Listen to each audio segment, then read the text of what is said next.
नमस्कार शेतकरी बंधू भगिनींनो, कृषी दर्शन या कार्यक्रमात आपलं सर्वांचं मनपूर्वक स्वागत। पावसाच्या पाण्यावरच खरीप पिके घेतली जातात आणि त्या खरीप पिकांमध्ये भारतातील बहुतांश शेती ही पावसाच्या पाण्यावरच अवलंबून असते। पावसाच्या पाण्यावर जोपासल्या जाणाऱ्या शेती व्यवसायातील खरीप हंगामांनाच आज विशेष महत्त्व आहे। खरीप पूर्व तयारी करताना कशी जमिनीची काळजी घ्यावी, कसे नियोजन करावे, शेतात काय बदल करावे याच विषयी आज आपण चर्चा करणार आहोत। आणि या संदर्भात आज योग्य आणि सविस्तर अशी माहिती देण्यासाठी कृषी विज्ञान केंद्र यवतमाळ येथील विषय विशेषज्ञ कृषी अभियांत्रिकी RT चव्हाण आपल्यासोबत आमंत्रित आहेत। नमस्कार सर, आपले कृषी दर्शन या कार्यक्रमात मनपूर्वक स्वागत। सर, खरीप पूर्व तयारी करताना शेतकऱ्यांना काय काय कामे करावी लागतात? भारताच्या बहुतांश भागामध्ये खरीप पूर्व तयारीला फार महत्त्व आहे। शाश्वत शेतीसाठी आणि जमिनीची सुपीकता टिकून ठेवण्यासाठी जमिनीचे मशागत हा फार महत्त्वाचा काम आहे। शेती हा व्यवसाय मुख्यत्वे 4 घटकांवर अवलंबून आहे: जमीन, भांडवल, मजूर आणि व्यवस्थापन। जितकं चांगलं व्यवस्थापन आपण खरीप हंगामापूर्वी करू तितकं चांगलं भरघोस उत्पादन आपल्याला शेतीमध्ये मिळेल। तर प्रामुख्याने बघता येईल की खरीप हंगामापूर्वी आपल्याला जमिनीची मशागत, ज्याला आपण खरीप पूर्व मशागत असं म्हणतो, दुसरं जल व मृदसंधारणाची जी कामे आहेत ती कशा प्रकारे करावी, आणि सगळ्यात महत्त्वाचं म्हणजे जी सिंचनाची व्यवस्था करतो, सिंचनाची जी सोय करतो आपण हंगामासाठी, त्या हंगामात आपण कुठल्या कुठल्या प्रकारच्या काळजी घ्यायला पाहिजे आणि ते व्यवस्थापन कसं करायला पाहिजे, या 3 मुख्य बाबी त्याच्यामध्ये येतात। सर, जमिनीची मशागत म्हणजे काय आणि ती करताना शेतकऱ्यांना काय काय फायदे होत असतात?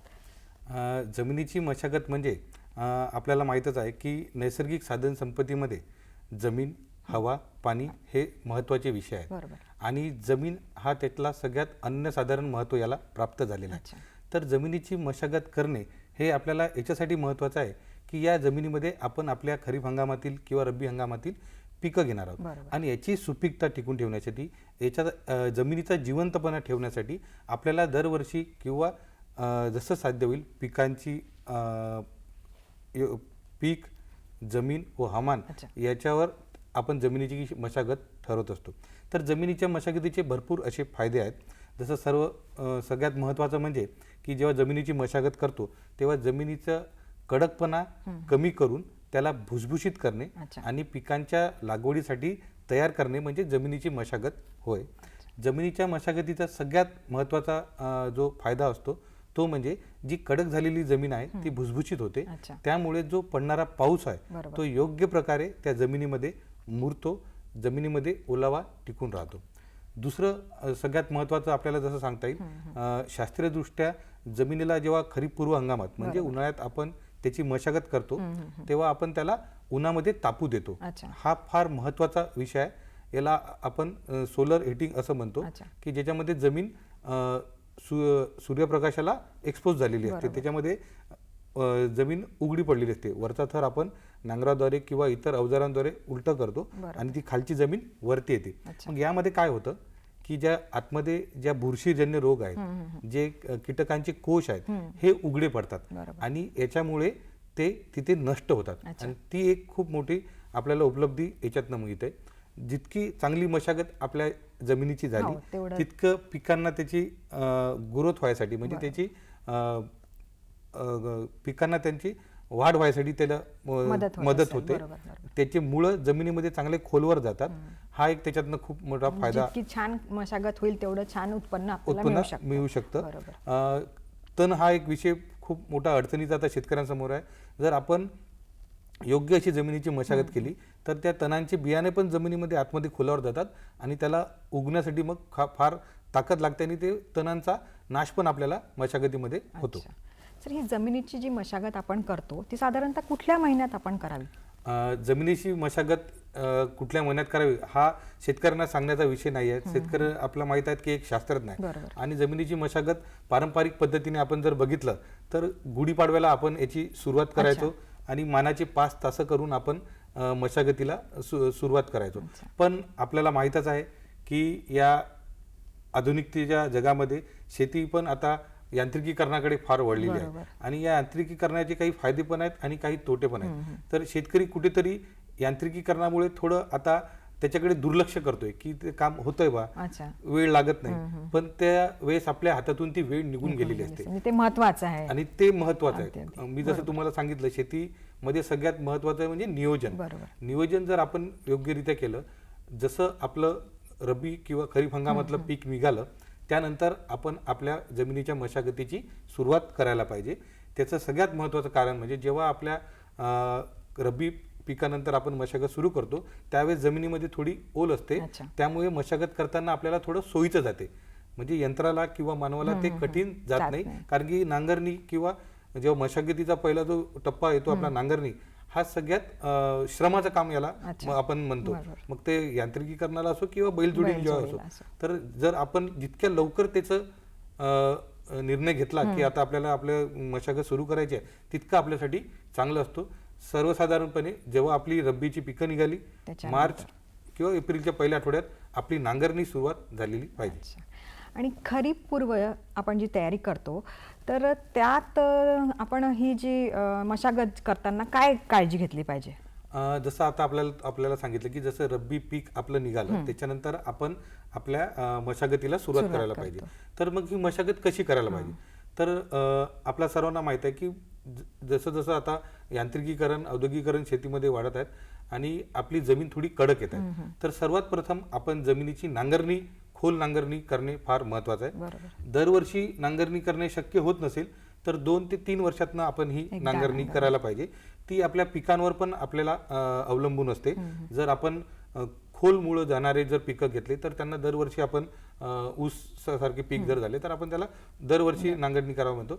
पण जर आपले सोयाबीन, उडीद, मूग यासारखे पिकं असेल तर 2 वर्षात 3 वर्षात आपण ती नांगरणी करणे फार महत्त्वाचं असतं. नांगरणी केल्यानंतर सगळ्यात मोठा फायदा जसं तुम्हाला सांगितलं की आपले जे ढेकळं फुटतात, जमीन उलटा पालत होते, खालची जी जमीन आहे ती वरते येते, त्यामुळे ती सूर्यप्रकाशामध्ये एक्सपोज होते आणि ती तापते. मग जे आपले ढेकळं आहेत ते या सूर्यप्रकाशामुळे किंवा एखाद्या अवकाळी पावसामुळे हे फुटायला सुरू होतात. जितकं लवकर आपण नांगरणी करू तितक्या लवकर ते त्याचं विघटन व्हायला सुरुवात होतात आणि त्याच्यानंतर कमीत कमी मशागतीमध्ये आपली जमीन तयार होते. नांगरणीनंतर आपण ढेकळं फोडणीचा एक प्रक्रिया आपण राबवतो. त्याच्यामुळे ढेकळांना फोडण्याचा आपण वखरणीद्वारे प्रयत्न करतो. जिथे शक्य नसेल तिथे कल्टिवेटरचा वापर करतो आणि त्यानंतर सगळ्यात शेवटी आपण पास मारून किंवा वखर मारून जमीन पेरणीसाठी तयार करतो. या पद्धतीद्वारे आपण शेतीची मशागत खरीप पूर्व हंगामामध्ये करत असतो.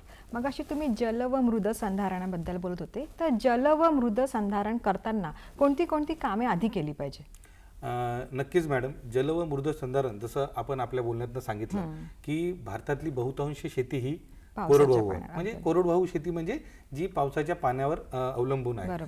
तर यामध्ये आपल्याला जल व मृदेचं नियोजन करणे फार महत्त्वाचं आहे. आज आपण बघतोय सगळीकडे मार्गदर्शन होतात, कार्यक्रम होतात, त्याच्यावर आपण जल या विषयावर फार फोकस करतो किंवा जल विषयाचं महत्त्व फार सांगतो. पण त्याच सोबतच मृद हा विषय पण तितकाच महत्त्वाचा आहे, कारण की जी जमीन आहे ती आपली जमीन सुपीक व्हायला, तयार व्हायला फार वर्ष जातात आणि एखाद्या मोठ्या पावसामुळे, पुरामुळे ही ती जमिनीचा वरचा थोर जो सुपीक झालेला आहे, ज्याला आपण फार मेहनतीने तयार केलेला आहे, तो वाहून जातो. तर जल व मृद संधारणाची जी कामे आहेत ती खरीप पूर्व जर आपण आपल्या शेतामध्ये केली तर नक्कीच आपल्या जमिनीची सुपीकता आपल्याला चिरंतर टिकवता येईल. जल व मृद संधारण करताना काय खबरदारी किंवा काय काळजी शेतकऱ्यांनी घेतली पाहिजे? जल व मृद संधारण करत असताना प्रामुख्याने आपण काही कामांचा अवलंब करायला पाहिजे. जल व मृद संधारणाचा बेसिक प्रिन्सिपल किंवा मूळ आपण माथा तो पायथा त्याच्यामध्ये आपण काम करतो. त्याच्यात आपण 3 प्रकारे आपण त्याचं वर्गीकरण करू शकतो. सर्वात पहिले माथा म्हणजे डोंगराळ भागात आपण जे बंडिंग करतो, जे आपण चर खोदतो, ग्रेडेड बंद करतो, ते कामं आपण करायला पाहिजे. दुसरं महत्त्वाची कामं जल व मृदसंधारणाची जी आपण क्षेत्रात करतो, म्हणजे आपल्या शेतामध्ये करतो, जी शेतकऱ्यांनी करायला पाहिजे. त्यामध्ये प्रामुख्याने समतल चर खोदणे, जिथे समतल चर खोदणे शक्य नसेल तिथे साधी चर खोदणे, चर खोदल्यानंतर उताराच्या भागामध्ये खालच्या भागामध्ये बांध टाकणे, त्या बांधीला आपण गवताद्वारे किंवा झाडं लावून, कोरडवाहू जी झाडं आहेत ती लावून त्याला पक्के करू शकतो. या प्रकारची कामं आपण आपल्या शेतामध्ये करायला पाहिजे, जेणेकरून पावसामध्ये जे पाणी आहे ते वाहून न जाता आपल्या शेतामध्ये थांबत थांबत मुरत जिथलं पाणी तिथेच मुरवणं हा आपला उद्दिष्ट त्याच्या मागचा आहे. त्याला आपण जलसंवर्धन असे म्हणतो. खूप छान. सर, जे शेततळ्यांचं आपण आता बोलले, तर त्या शेततळ्यांचं महत्त्व काय आहे? नक्कीच मॅडम, जल व मृदसंधारणामध्ये जसं आपण सांगितलं की आपल्याला या सगळ्या गोष्टी आपल्या शेतामध्ये करायचं आहे, त्याचाच सगळ्यात मोठा भाग म्हणजे शेततळं एक आहे. शेततळं हे एक कोरडवाहू शेतकऱ्यासाठी वरदान आहे असं आपण म्हणू शकतो. शेततळ्याचे 2 प्रकार होतात. पहिलं जे शेततळं आपण सांगणार आहोत त्यामध्ये जल व मृदसंधारणाच्या लक्षात घेऊन आपण ते शेततळ आपल्या शेतामध्ये जिथे उतारीचा भाग असेल, जिथे आपल्या शेतामधलं सगळं पाणी वाहून येत असेल त्या भागामध्ये आपण ते खोदायला पाहिजे. त्या शेततळ्याचा आकार हा 15 बाय 15 मीटर, 20 बाय 20 मीटर किंवा 25 बाय 25 मीटर, जशी आपल्या जो जागेची उपलब्धता आहे आणि जितकं क्षेत्रावरनं ते पाणी वाहून येणार आहे तसं आपण त्याचं नियोजन करायला पाहिजे. हा झाला पहिला. याच्यामध्ये आपलं उद्दिष्ट हे आहे की जे शेतामधलं पाणी वाहून जाणार आहे त्याच्यासोबत जी माती वाहून जाणार आहे ती माती आणि पाणी अडवणे आणि ती शेतामध्ये मुरवणे. त्या शेततळ्यामध्ये जेव्हा आपण ते पाणी साठवून ठेवू त्या पाण्याचा उपयोग आपण संरक्षित ओलितासाठी 1 किंवा 2 पाळी देण्यासाठी पण त्याचा उपयोग करू शकतो. दुसरा जो शेततळ्याचा प्रकार आहे त्याला आपण शेततळे म्हणण्यापेक्षा त्याला आपण स्टोरेज टँक असं म्हणतो. त्याच्यामध्ये तो शेततळच असतो, म्हणजे जी निघालेली माती बाजूला बांधावर टाकायची आणि त्याचं अस्तरीकरण करायचं. अस्तरीकरण करायचं म्हणजे HDP जे प्लास्टिक शीट असतात 500 मायक्रॉनच्या, त्यांनी त्याच्यावर आच्छादन करायचं. म्हणजे जे पण पाणी आपल्याला पावसाळ्या या मुळे जमा झालेलं आहे, विहिरी आपल्या तुडुंब भरलेल्या आहेत, बोरवेल आपले रिचार्ज झालेले आहेत, त्यावेळेस अतिरिक्त पाणी त्या तळ्यामध्ये आपण साठवून ठेवायचं आणि जेव्हा आपल्याला पाण्याची कमतरता येते उन्हाळ्यामध्ये त्यावेळेस ते पाणी आपण वापरायचं. तर हे 2 शेततळ्यांचे प्रकार आहेत. शेततळ्यांची निवड करत असताना आपल्या गरजेनुसार आपण शेततळे खोदायला पाहिजे.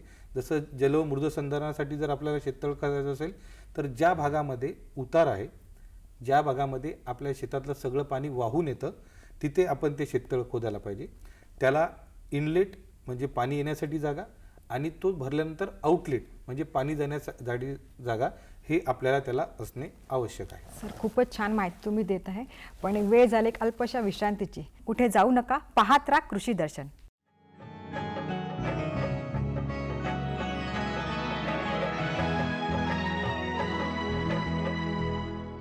ब्रेक नंतर पुन्हा एकदा तुम्हा सर्वांचे मनापासून स्वागत. सर, आपण विश्रांतीच्या आधी शेततळ्यांबद्दल बोलत होतो, तर ही शेततळे जेव्हा आपण तयार करतो तेव्हा काय खबरदारी किंवा काय त्याची काळजी घेतली पाहिजे? नक्कीच मॅडम, आत्ताच जसं तुम्हाला सांगितलं की शेततळ्यांची निवड करत असताना ती शेततळ्याची निवड करत असताना आपल्या गरजेनुसार आपल्याला ती निवड करायची आहे. तसे शेततळ्याचे 2 प्रकार आपल्याला सांगितले की पहिला प्रकार ज्याच्यात आपण आपला हेतू हा जल व मृदसंधारण करणं आहे, म्हणजे आपल्या शेतातील जे पाणी वाहून जाणार आहे त्याच्यासोबत जी माती वाहून जाणार आहे ती कुठेतरी आपल्याला थांबवायची आहे, त्या पाण्याचं आपल्याला संवर्धन करायचं आहे. तर ते शेततळं जेव्हा आपण खोदतोय ते शेततळं आपल्याला ज्या भागामध्ये आपल्या शेताचं सगळं पाणी वाहून जातं म्हणजे उताराकडील भाग, जी जमीन आपल्या फारशी उपयोगाची नाही त्या भागामध्ये आपल्याला ते शेततळ खोदावे लागेल. ती शेततळ खोदत असताना त्याला इनलेट आणि आउटलेट म्हणजे एक भाग पाणी येण्यासाठी आणि दुसरा भाग पाणी जाण्यासाठी आपल्याला त्याला खोदावं लागेल. आणि दुसरा जो प्रकार तुम्हाला शेततळ्याचा म्हटलं की ज्याला आपण स्टोरेज टँक असं म्हणतोय, ज्याच्यामध्ये आपण खरीप हंगामातील किंवा पावसाळ्यातील जे अतिरिक्त पाणी आहे ते त्या शेततळ्यामध्ये अस्तरीकरण करून त्याच्यात आपण स्टोअर करतोय. हा करत असताना जिथे उंचवटा आहे, जिथे पाणी साचत नाही, त्या भागामध्ये हे शेततळ करायचं आहे, जेणेकरून आपण ग्रॅव्हिटेशनलनी ते पाणी आपल्या शेतामध्ये नेऊ शकतो आणि त्याचा वापर आपण करू शकतो. यांत्रिकीकरणामुळे जी जमिनीची मशागत आपण करतो त्याचे काही फायदे आणि तोटे आहेत का? नक्कीच मॅडम, फार महत्त्वाचा प्रश्न हा आहे की यांत्रिकीकरणामुळे शेतीमध्ये आता फार वापर होत चाललेला आहे. आपल्याला माहीत आहे दिवसेंदिवस औद्योगिकरण वाढत चाललेलं आहे आणि तसंच शेतीमध्ये यांत्रिकीकरण वाढत चाललेलं आहे. मजुरांची संख्या कमी होत चाललेली आहे. श्रमाचे काम आता करण्याची कोणाची मानसिकता राहिलेली नाही, म्हणून यांत्रिकीकरणाशिवाय आपल्याला पर्याय नाही. पण माझं नेहमीच एक शेतकरी बांधवांना सांगणं असते की कुठलेही जे तंत्रज्ञान आपल्याला आपल्या सोयीसाठी उपलब्ध होते किंवा आपलं श्रम करायसाठी उपलब्ध होते, त्याचा जर अतिरिक्त वापर आपण केला तर ते तितकंच नुकसानीचं असते. जसंच आपल्याला सांगितलं की आपण जितकं जास्त यांत्रिकी करू म्हणजे अनावश्यक यांत्रिकीकरणाचा वापर पण आपल्याला तोटा होऊ शकतो. जास्त जमिनीची मशागत पण आपल्याला तोट्याची होऊ शकतो. त्यामुळे योग्य प्रकारच्या अवजारांची निवड करणे फार महत्त्वाचे आहे. अवजारांची निवड करत असताना आपल्याला गरजेनुसार ते अवजार निवडले पाहिजेत. मशागत करत असताना गरजेनुसार मशागत आपण करायला पाहिजे. त्याचं एक छोटंसं उदाहरण आपल्या सर्वांना माहीतच आहे की रोटावेटर हे एक चांगलं तंत्रज्ञान आता शेतकऱ्यांसाठी जमिनीची मशागतीसाठी उपलब्ध आहे. पण या मागच्या काळामध्ये आपण बघितलं आहे की हवामान बदल हा फार मोठा एक प्रश्न शेतकऱ्यांसमोर उपलब्ध आहे आणि पावसाचं स्वरूप हे पूर्णपणे बदललेलं आहे. तर यामध्ये होत हे आहे की पाऊस फार कमी वेळामध्ये जास्त पडतोय आणि जमिनीमध्ये मुरायला त्याला वेळ कमी मिळतोय. रोटावेटरचा विषय जसं तुम्हाला म्हटलं तर रोटावेटरमुळे काय होत आहे, रोटावेटरच्या अतिरिक्त वापरामुळे आपली जमीन थोडी कडक होत चाललेली आहे. म्हणजे जसं तुम्हाला म्हटलं की तंत्रज्ञानाचा जर जास्त आपण वापर केला तर आपली जमीन ही कडक होत जाईल. जितका जास्त आपण रोटावेटर वापरू तितका जास्त आपली जमीन कडक होत जाईल. त्यामुळे जमिनीमध्ये पाणी मुरण्याची जी क्षमता आहे ती कमी होत जाईल. आणि जे आपला हेतू आहे की आपण जमिनीची मशागत का बरं करतो, त्याचा मुख्य हेतू हा होता की आपल्या जमिनीमध्ये जे पावसाचं पडणारं पाणी आहे ते मुरायला पाहिजे, तर ते कुठेतरी होत नाही. त्यामुळे अवजारांची निवड करणे, योग्य असं मशागत करत असताना अवजारे वापरणे आणि कमीत कमी मशागत शेतीची करणे, गरजेपुरती मशागत करणे, एवढं उद्दिष्ट ठेवून शेतकऱ्यांनी आपल्या शेतीची मशागत करायला पाहिजे. सर, जी आपण ही यंत्रणा वापरतो, यांत्रिकीकरण किंवा अजून काही उपकरणे वापरतो, ही शेतकऱ्यांना सोयीस्कर आहे का? म्हणजे खूप कमी याच्यात त्यांना भावात ती उपलब्ध करू शकता का? जसं आपल्याला सांगितलं की यांत्रिकीकरण हा आता अविभाज्य घटक झालेला आहे शेतीचा. मजुरांची संख्या ही दिवसेंदिवस कमी होत चाललेली आहे. तर आता बहुतांश शेतकरी हे यांत्रिकीकरणाकडे वळलेले आहेत आणि यांत्रिकीकरणासाठी बरेचसे यंत्र हे आता बाजारामध्ये उपलब्ध आहेत.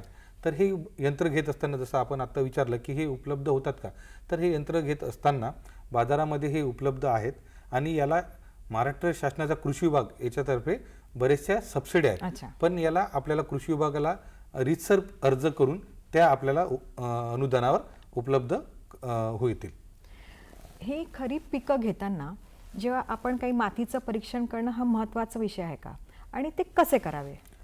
व्यवस्थापनावर आज आपण बोलतोय आणि हा सगळ्यात महत्त्वाचा प्रश्न आपण आत्ताच विचारला की माती परीक्षण कधी करावे आणि कसे करावे. तर शेतकरी बंधूंनो, ज्यावेळेस आपला हंगाम संपला, रब्बी हंगाम आपला जेव्हा संपतो, त्यावेळेस आपण जेव्हा आपले पिकं शेतातनं काढून घेतो त्याचे ताबडतोब आपण मातीचा नमुना आपल्या शेतामध्ये घ्यायला पाहिजे. मातीचा नमुना घेत असताना सगळ्यात महत्त्वाचं आपण काळजी घ्यायला पाहिजे की तो मातीचा नमुना घेत असताना आपलं शेत पूर्ण रिकामं आहे, आपल्या शेतामधलं जे पीक आहे ते निघालेलं आहे. मातीचा नमुना घेत असताना आपल्या शेताच्या आकारानुसार आपण 5 ते 6 जागेवरनं तो नमुना घ्यायला पाहिजे. जसं आपण पीक लागवड करणाऱ्या येणाऱ्या हंगामामध्ये, खरीप हंगामामध्ये किंवा फळबाग आपण लावणार आहोत, याच्यावर आपल्या मातीचा जो नमुना घेणार आहोत त्याचा जो थर आहे तो आपण निवडला पाहिजे. जसं ज्याची मुळं खोलवर जातात त्याचा 1 फुटापर्यंतचा मातीचा नमुना घ्यायला पाहिजे. ज्याची मुळं ही वरती राहतात, जसं सोयाबीन, उडीद, हरभरा, याच्या वेळेस आपण 15 ते 20 सेंटीमीटरचा आपण मातीचा नमुना घ्यायला पाहिजे. सर, खूपच छान माहिती तुम्ही देत आहे, पण वेळ झाली एक अल्पशा विश्रांतीची. कुठे जाऊ नका, पाहत राहा कृषी दर्शन.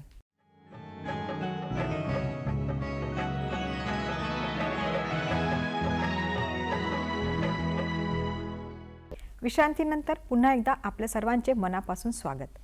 सर, आपण आता माती परीक्षणाबद्दल बोलत होतो, तर त्याबद्दल तुम्ही अजून काय सांगू शकता? नक्कीच मॅडम. खरीप हंगामापूर्वी जमिनीची कामे या विषयावर आपण आज बोलतोय. तर जसं आपल्याला सांगितलं की मातीचे नमुने कसे घ्यावेत, तर हे नमुने आपल्या खरीप रब्बी हंगाम झाल्यानंतर जेव्हा आपलं शेत रिकाम आहे त्यावेळेस आपण हा मातीचे नमुने घ्यायला पाहिजे. मी तुम्हाला पिकाच्या जे आपण लावणार आहोत त्याच्या प्रकारावर ते मातीचे नमुने कसे घ्यायचे ते याच्याबद्दल माहिती दिली. तर हे नमुने आपण आपल्या जवळच्या शासकीय मृद परीक्षण केंद्रामध्ये तपासून घ्यावेत, म्हणजे येणाऱ्या काळामध्ये आपल्याला त्या मातीच्या नमुन्याच्या आधारावर खतांचे व्यवस्थापन करता येते.